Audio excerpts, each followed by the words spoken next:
పటాస్‌లో అంటే నువ్వు గాని, యాదమరాజు గాని మీ ఇద్దరు పటాస్ నుంచి వచ్చిన వాళ్ళే. ఆ టైంలో చాలామంది మిగతా కమెడియన్స్ వచ్చినా కూడా ఎవ్వరు అంత క్లిక్ అవ్వల. మీ ఇద్దరే స్టిల్ ఇప్పటికీ షోస్ గాని, ఈవెంట్స్ గాని కంటిన్యూ అవ్వడానికి రీజన్ ఏంటి? రీజన్ ఏంటి అని అంటే మాకు స్క్రిప్ట్ అవసరం లేదు. హ్మ్. అంటే ఫర్ ఎగ్జాంపుల్ ఇక్కడ అందరికీ స్క్రిప్ట్ అవసరమే. కాకపోతే లాంగ్వేజ్ ఉంటుంది కదా, అంటే మాట్లాడే విధానం చాలామంది కనెక్ట్ అయ్యేది మనలాంటి ఏమంటారు తెలంగాణ స్లాంగ్ తెలంగాణ అంటారు కదా. స్లాంగ్. సో దానికి ఎక్కువ కనెక్ట్ అవుతారు. మా దగ్గర నుంచి అలాంటి పదాలు వస్తాయి అన్నమాట అప్పుడప్పుడు. సో దానివల్ల అని నేను అనుకుంటున్నా, మరి జనాలు ఏమనుకుంటున్నారు తెలియదు. కానీ ఆ టైంలో ఎక్స్‌పెక్ట్ చేసి అంటే ఒక స్టూడెంట్‌గా వచ్చి ఆ షోకి అక్కడ నుంచి మళ్ళీ ఒక కమెడియన్‌గా చేంజ్ అయ్యి స్టాండప్ కామెడీ చేయడం ఇదంతా ఎక్స్‌పెక్ట్ చేసావా? నేను ఫస్ట్ డే అస్సలు మీరు చేయలేదు. వెళ్ళినప్పుడు? నిజం చెప్పాలంటే నేను ఆ షోకి వచ్చేంత వరకు కూడా మా ఇంట్లో టీవీ లేదు. నాకు ఆ షో కూడా తెలియదు. నేను ప్రతి ఒక్క ఇంటర్వ్యూలో చెప్పిన నాకు టీవీ లేదు, నాకు షో తెలియదు. దేనికి వచ్చావు మరి ఆ షోకి? నాకు నా ఆ, మా హాస్టల్ అంటున్నా మా కాలేజ్ తరపు నుంచి ఇట్లా పిలిచారంట పటాస్ షో వాళ్ళు. స్టూడెంట్స్ కావాలి కదా, సో మాకు మీ కాలేజ్ నుంచి కావాలి అని అంటే అప్పుడు మనిషికి 500 ఇచ్చి వచ్చినామన్నమాట. అప్పుడు 500 కూడా లేవు నా దగ్గర. నాకు నా ఫ్రెండ్ ఇచ్చింది. ఇప్పటికీ దాన్ని 500 నేను ఇయ్యలే. నువ్వు ఇచ్చి వచ్చావా షోకి? ఓకే. లేదు, మా సార్ వాళ్ళకి. ఓకే. ఇప్పుడు బయటికి తీసుకెళ్తారంటే మనీ కలెక్ట్ చేసుకొని అందరికి తీసుకెళ్తారు కదా. ఇప్పుడు ఓకే, వేరే ఓకే. వేరే కాలేజ్ వాళ్ళు అయితే ఒక ఏమంటారు పిక్నిక్ టైప్ అనుకో ఇక. కానీ మా వాళ్ళు పటాస్కి తీసుకొచ్చారు. అప్పుడు 500 నేను అప్పు చేసిన మా ఫ్రెండ్ దగ్గర, ఇప్పటికీ తీర్చలే. సో ఆ 500 ఇచ్చి రావడం వల్లనే నేను ఇక్కడ వరకు ఉన్నా. అంటే షోకి వచ్చావు ఓకే. దాని తర్వాత వన్స్ షోలో క్లిక్ అయిన తర్వాత ఇంట్లో వాళ్ళని ఎలా ఒప్పించావు? అంటే ఒప్పుకోరు కదా మ్యాక్సిమం అమ్మాయిలు ఇట్లా ఫీల్డ్లోకి వస్తారు కామెడీ చేస్తారంటే. నేను అంత ఈజీ కాదు, చచ్చిపోతా అన్న. బాగానే బ్లాక్మెయిల్ చేసి. అయితే ఫస్ట్ వీళ్ళు ఒప్పుకున్న తర్వాత నాకు విజయ్ అన్న అసిస్టెంట్ డైరెక్టర్, అప్పుడు సంతోష్ అన్న డైరెక్టర్. అయితే సంతోష్ అన్న అడుగుమన్నాడంట నన్ను. అడిగితే విజయ్ అన్న నన్ను అడిగితే నేను మా అమ్మకి చెప్పిన, అమ్మ ఇట్లా అడుగుతున్నారమ్మ నేను పోతా, నాకు జస్ట్ ఒక చిన్న ఎపిసోడ్ వల్ల ఇంత కొద్దిగా హైప్ వచ్చిందంటే మేబీ ఫర్దర్గా మనకి యూజ్ అవుతుంది కదా. అప్పుడు ఇంత ఇంగ్లీష్లో చెప్పలే, తెలుగులోనే చెప్పినా, ఇప్పుడు ఇంగ్లీష్లో చెప్తున్నా. నాకు ముందు ముందు మంచిగా ఉపయోగపడుతుంది కదా అని అంటే మా అమ్మ వద్దన్నది. హైదరాబాద్ ఏంటో తెలియదు, ఇప్పటిదాకా హైదరాబాదే పోలేదు, అవసరం ఆడ ఏందో ఏమో అని అంటే 2 రోజులు అన్నం తినలే. అంటే తినలే అంటే వాళ్ళ ముందు తినలే, వాళ్ళు బయటకు పోయినప్పుడు తిన్నా మళ్ళా. అంటే వాళ్ళు బయటకు పోయినప్పుడు తిని వాళ్ళు రాగానే ఏం తిననట్టు ఇట్లా ఉండేదాన్ని. మా నాన్నకి నేనంటే చాలా ఇష్టం, నేను ఏడిస్తే తట్టుకోలేడు. సో ఏంది బయట ఉండే అవుట్ ఆఫ్ కంట్రీ మా నాన్న. అయితే ఫోన్ చేసి ఏమైందంటే ఇట్లా పోతా అంటుంది, అన్నం తింటుంది, బ్లాక్మెయిల్ చేస్తుంది అంటే మా నాన్న కూడా ఫస్ట్ వద్దన్నాడు.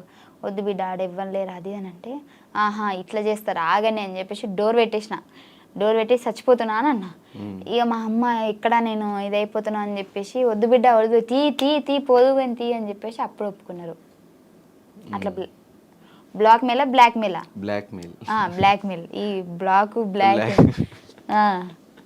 ఓకే. కానీ 2.5 years పేమెంట్లు సరిగ్గా లేకుండా ఇంట్లో వాళ్ళు కూడా ఈవెన్ సమాధానం చెప్పుకోవడం చాలా కష్టం. 2.5 సంవత్సరాలు నువ్వు పని చేస్తున్నావు, డబ్బులు సంపాదించుకోలేకపోతున్నావు, ఎందుకు నీకు అవసరమా యాక్టింగ్ అంతా అనేవాళ్ళు కూడా ఉంటారు. 2.5 years నువ్వు అస్సలు ఒక్క రూపాయి మిగిల్చుకోకుండా నీకు వచ్చిన దాంట్లో సంపాదించుకుంటా ఎలా ఉండగలిగావు అసలు? అంత ఇంట్రెస్ట్ ఏంటి నీకు యాక్టింగ్ మీద? అప్పుడు వచ్చింది. అంటే నేను అక్కడ సెలెక్ట్ అయిన తర్వాత బేసిక్గా నేను చాలా పనులకి, అంటే ఫస్ట్ నేను హాస్పిటల్లో వర్క్ చేద్దామని చెప్పేసి, అంటే నర్సుగా, బాత్రూమ్ కడగనీకి కాదు, అదే మరి నేను బీజెడ్సీ కదా. సో అలా చేద్దాము నర్సింగ్ అని చెప్పేసి పోయినా. అక్కడ 6 months ఉన్నా, అది కాలేదు. మళ్ళీ నాకు ఎందుకో అంటే జీతం తక్కువనే, మళ్ళీ వర్క్ కూడా ఎక్కువ అనిపిస్తుంది, ఏంది సెట్ అవుతుంది కదా, మళ్ళీ వచ్చేసిన. స్కూల్ చెప్పిన, నాకు చదువు రాకపోయినా చిన్నపిల్లలకు చదువు చెప్పిన. అంటే డిగ్రీ చేసినా కదా, నాకు వచ్చో రాదు వాళ్ళకేం తెలుసు. ఓకే, బ్లాక్ కి బ్లాక్ కి తేడా తెలియదు. స్టూడెంట్స్ కి ఏం చెప్పావు? నేను ఏబిసిలు చెప్పిన, గామాసం అదే అయింది నాకు. అయితే ఓకే, అక్కడికి వెళ్ళిన. అది శాలరీ తక్కువనే. మళ్ళీ వచ్చేసిన అక్కడి నుంచి. మిషన్ కుట్టడం నేర్చుకున్నా. మిషన్ బ్లౌజులు కుడుతున్నా అప్పుడే స్టార్టింగ్ కుడుతున్నా కానీ ఫెయిల్ అయిపోతున్నాయి. మా అమ్మకి పాపం 100 రూపాయలు పెట్టి జాకెట్ ముక్క తీసుకుంటే కుట్టి దాన్ని చంపేస్తున్నాను అనమాట అప్పుడప్పుడే. ఇంకా మంచిగా ఉంటే మంచి డిజైనర్ అయ్యేదాన్నేమో. నీకు డిజైన్ అంటే డ్రెస్ కూడా కుట్టించేదాన్ని మనకు తెలిసి. పోనీ కానీ ఆ ఒకటి దేవుడు మంచి పని చేసావు. అంత అక్కడితో ఆపేసిండు. ఆ తర్వాత నాకు ఇది వచ్చింది. నాకు దీంతో ఏంది అని అంటే నాకు అర్థమైపోయింది, చాలా మంది నాకు ఆ ప్రోమో వల్ల మా ఊర్లో కూడా మా అమ్మ ఎటన్నా కార్ఖానకు పోయినా ఎటు పోయినా కానీ మీ బిడ్డ టీవీలో కనిపించింది, మస్తు చేసింది అని చెప్పేసి ఆ ఒక చిన్న ప్రోమోతోనే హైప్ వచ్చేసింది. నాకు అనిపించింది దీంట్లో ఫ్యూచర్ ఉంటుంది అనిపించింది. సో నాకు యాక్టింగ్ రాకపోయినా సంతోష్ అన్న నన్ను 2 షెడ్యూల్స్ ఎక్కియలే స్టేజ్, నేను నీకు నేర్పిస్తే ఎట్లా చేయాలనో అని చెప్పేసి. ఆయన డైరెక్టర్ అయ్యుండి కూడా, బేసిక్ డైరెక్టర్ అంటే నువ్వు ఇప్పుడు ఆడిషన్ ఇచ్చినా కానీ వాళ్ళు చేసేది చూసి నచ్చితే తీసుకుంటా, లేదంటే లేదు కదా. నాకు యాక్టింగ్ అంటే ఏంటో తెలియకుంటే, నాకు ఇప్పుడు వాళ్ళకి షో జరుగుతూ ఉంటుంది అక్కడ, నాకు ఇక్కడ కూర్చోబెట్టుకొని అలా కాదు ఇలా ఈ సెన్స్లో చేయాలి ఇలా ఇలా అని చెప్పేసి స్క్రిప్ట్ కూడా ఆయనే చెప్పేటాడు 2 షెడ్యూల్స్ నాకు. ఆ తర్వాత నుంచి నాకు అలవాటైంది. మెమరీ పవర్ ఎక్కువ ఉంటుంది కదా నీకు? అవును, చిన్నప్పటి నుంచి అంతేనా? అట్లా అంటారు కానీ నిజంగా లేదు నాకు. మెమరీ పవర్ ఉండి మంచిగా చదువుకొని జాబ్ చేసేదాన్ని కదా. స్టడీస్ ఎట్లా ఉండేవి? టాపరా? 10th వరకు టాపే, ఇంటర్లో మీడియం, డిగ్రీలో లో. ఎందుకురా? డిగ్రీ కదా అప్పుడు.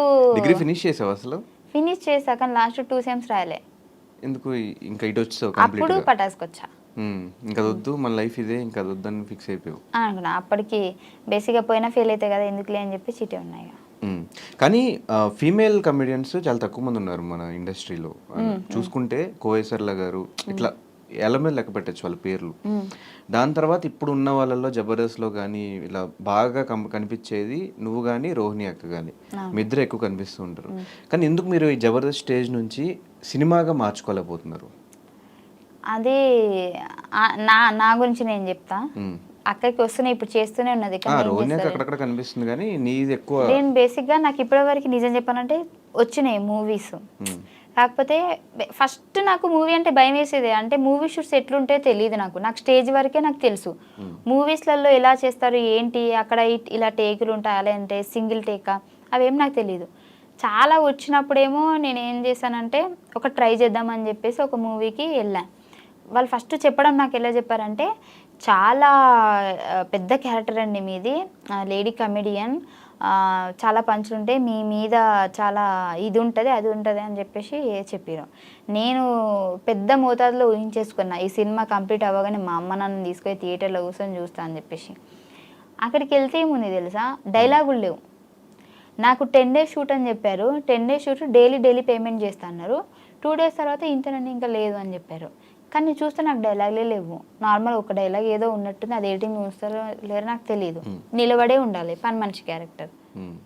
అంటే పని మనిషి క్యారెక్టర్ అని నేను చెప్పట్లేదు, పని మనిషి క్యారెక్టర్ అయినా యూజ్ చేసుకోలేదు నన్ను అని నేను చెప్తున్నా.